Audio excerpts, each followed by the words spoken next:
VP Sara, aware ba si former President Duterte na milyong-milyong Pilipino ang nag-gather ngayon and in the past sa kanyang birthday? Yes, ma'am. Wow!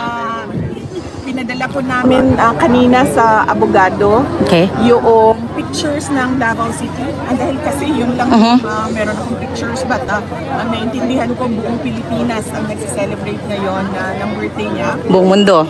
Yeah. Buong mundo nagse-celebrate ngayon ng birthday niya.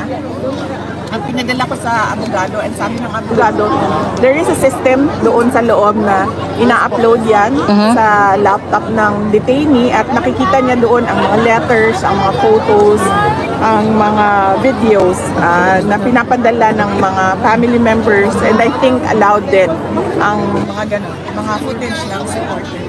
Yeah, may message po ba siya sa government sa ginawa sa kanyang illegal kidnapping? Wala. Ma'am, he never mentions the administration.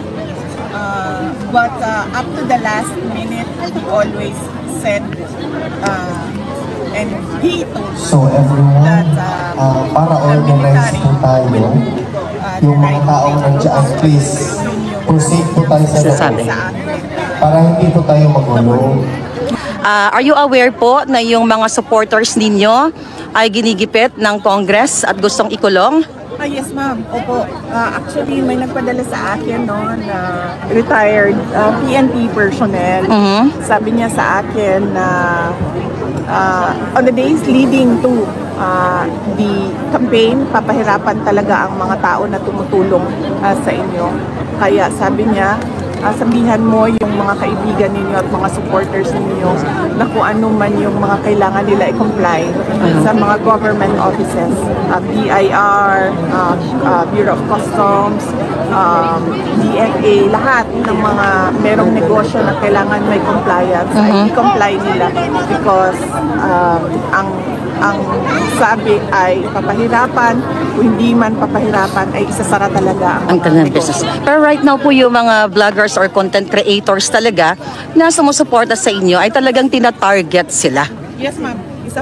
Isa din yan na sa ginagawa sa mga kaibigan, mga supporters at mga kababayan natin.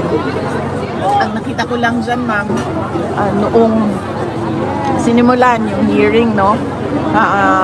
About vloggers at kung ano ang limitations ng isang tao sa freedom of speech niya ay ang dami pong vloggers na lumabas na naglabas ng hindi talaga totoo na bagay sa atin.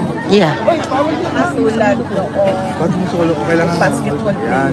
Yes. Daming vloggers na naglabas ng paninira at walang basihan, walang ebidensya at hindi totoo na nakakasira ng pangalan nila. Yeah. Pero bakit wala sila doon sa hearing? Yeah. So bakit ang mga pinapatawag ay mga vloggers na sumusuporta sa opisina ko, sa akin, as Vice President,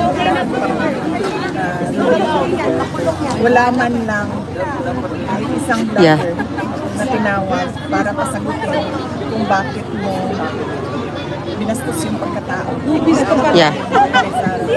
VP Sara, panghuli na lang kasi isa ako sa mga tina-target ng Marcos administration at sinasabi nila na ako ay fake news. Gusto ko lang po bigyan ng diin sa inyo, samantahan ko na yung pagkakataon. Isa sa in-expose ko yung pag-kidnap sa 2 minor age ng isang kababayan natin. Nandito siya ngayon, si Mishina Makapinig. Gusto ko lang sabihin sa harap ng mga tao kasama ng mga media na hindi po fake news yun dahil yung biktima mismo ay nandito. At na-interview na rin po natin na isa siya bago ang Pangulong Duterte actually na kidnap, yun yung nakikita naman ng tao, ay siya muna, yung 2 minor de edad niya. And I hope yung ating mga kaibigan sa media ay sana naman pag-usapan yung gano'n kasi issue yan ng Pilipino, ang kidnapping. Totoo yan, ma'am. Yeah. It is actually an item inside the armed forces of the Philippines. Yes. It is there is a record inside. True. The AFP.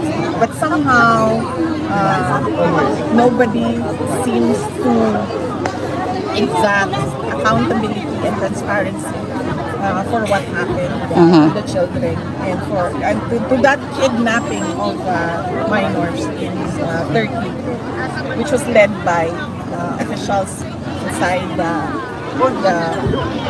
Philippine government. Yes.